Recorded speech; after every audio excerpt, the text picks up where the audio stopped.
توجہ ہے آپ کی سب کی؟ میں عرض کر رہا تھا میرے نبی گزرے، کان میں میرے سرکار کے کسی کی آہ کی صدا آئی۔ اب صحیح ہے، آہ کی صدا آئی۔ آج ہمارے محلے میں بھی لوگ دکھ میں ہوتے ہیں، ہم اپنے گھروں کے اندر چادر اوڑھ کے سوتے ہیں اور یہ سوچتے ہیں یہ تو اس کا حصہ ہے، ہمیں کیا ضرورت پڑی ہے اس کا خیال کریں۔ صاحب یہ نہ سوچا کرو، اگر کسی کو دکھ میں دیکھو نبی کا امتی سمجھ کے چلے جایا کرو۔ آج تم اس کے امتی کے دکھ میں کام آؤ گے، کل نبی تمہارے دکھ میں کام آ جائیں گے۔ یہ سوچ کے امتی کے خیال کے لیے جایا کرو۔ میرے نبی کے کان میں ایک آہ کی صدا آئی، میرے نبی کے نبوت والے قدم وہیں ٹھہر گئے۔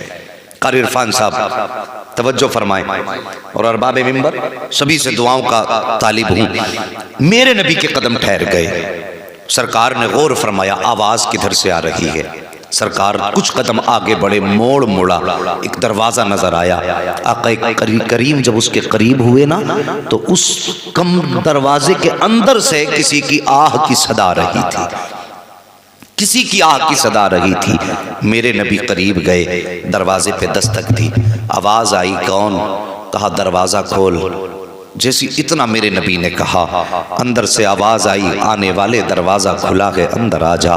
میرے نبی نے نبوت والے ہاتھوں سے یوں دروازہ کھولا، جیسی دروازہ کھلا کیا دیکھتے ہیں؟ ایک غلام ہے، ناک موٹی ہے، دانت بڑے بڑے ہیں، ہونٹ بھی موٹے ہیں، رنگت کالی ہے، آنکھ میں آنسو ہے، ہاتھ میں چکی کا گھمانے والا وہ سسٹم پکڑے ہوئے ہیں اور آنکھ سے آنسو بہ رہے ہیں، زبان سے صدائیں نکل رہی ہیں۔ میرے نبی قریب گئے، جا کے پاس بیٹھے، فرماتے ہیں تیرے رونے کی وجہ کیا ہے؟ اس نے کہا تھا اے مہربان بتا تو سہی، آج تک مکے میں کسی نے کسی کا حال نہیں پوچھا ہے، مگر اتنا بتا تو کون ہے، کہاں کا رہنے والا ہے؟ مکے میں کسی کو کسی کی فکر نہیں رہتی ہے، لیکن تجھے میری فکر ہوئی، بتا تیرا نام کیا ہے؟ میرے نبی فرماتے ہیں نام نہ پوچھ، بتا تجھے کیا پریشانی ہے؟ اس نے کہا تھا آنے والے میرے سر میں درد ہے، میں امیہ کا غلام ہوں، اس نے مجھے یہ ناج پیسنے کے لیے دیا ہے، بخار کی شدت ہے، تکلیف اتنی ہے کہ چکی چلاتا ہوں تو درد بڑھ جاتا ہے، اور اگر نہیں پیستا ہوں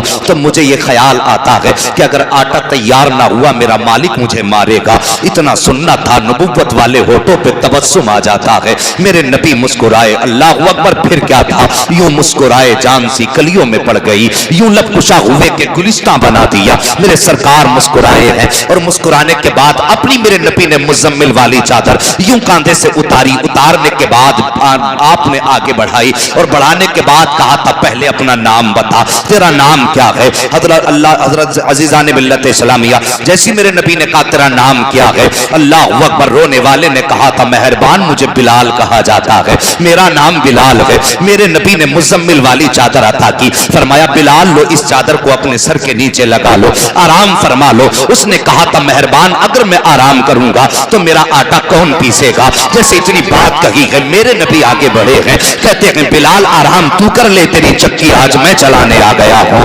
اللہ اکبر، اتنا کہنا تھا، حضرت بلال پیچھے ہٹ جاتے ہیں۔ میرے سرکار نے یوں ہاتھ چکی کی طرف بڑھایا ہے، جیسے ہاتھ چکی کی طرف گیا ہے، اتنے میں جبریل امین آ جاتے ہیں، کہتے آقا غلام حاضر ہے، آپ کو چکی چلانے کی ضرورت نہیں ہے، حکم دیجیے آج جبریل چکی چلائے گا۔ میرے نبی نے فرمایا تھا بلال پیچھے ہٹ جا، آج جبریل پیچھے ہٹ جاؤ، آج تمہیں چکی نہیں چلانی ہے بلکہ آج محمد کو خود چکی چلانی ہے۔ کہا کس لیے؟ میرے نبی نے فرمایا تھا جبریل آج صرف چکی کے پاٹ نہیں گھمانے ہیں بلکہ کسی کا دل بھی محمد کی طرف گھمانا ہے۔ اتنا کہا تھا، میرے نبی نے چکی چلائی ہے، آٹا تیار ہو گیا۔